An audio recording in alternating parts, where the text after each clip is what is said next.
अरे बेट्यानो, इतक्या लवकर मी काय जात नसतो तुम्हाला सोडून. हा, मला बी अजित पवार म्हणतात. पण गऱ्यांनो, नियतीचा खेळ बघा. खरंच आज माझा हा प्रवास इथंच थांबतोय. मी नेहमी म्हणायचो राजकारण आपल्या जागी आहे, पण काम महत्वाचं.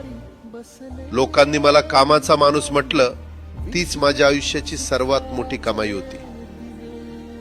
आज निरोप घेताना मन खूप जड आहे, पण एक समाधान आहे की शेवटच्या श्वासापर्यंत मी तुमच्यासाठीच धावत होतो. मी तुम्हाला शब्द दिला होता, जोपर्यंत माझे हातपाय चालतात तोपर्यंत तुमचं भलं करण्यासाठी मी झटत राहील. नियती बघा कशी असते. आज माझ्या हक्काच्या बारामतीच्या मातीत तुमच्या सेवेसाठी येत असतानाच माझे हातपाय कायमचे विसावले.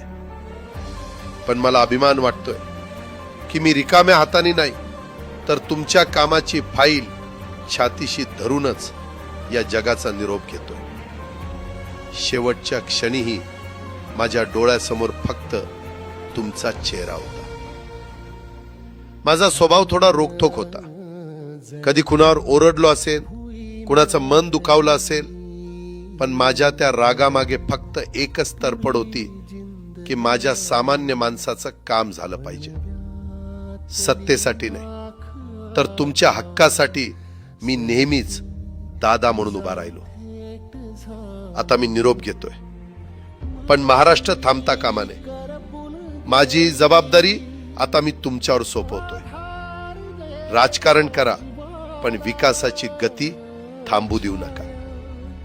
जाता जाता माझ्या शैलीत डोळे पुसून शेवटचं सांगतो, आता रडत बसू नका. उठा आणि कामाला लागा. माझा महाराष्ट्र आपल्याला अजून खूप पुढे न्यायचा आहे. तुमचाच कामाचा माणूस अजितदादा पवार. सुटले धागे उरले मागे उसासे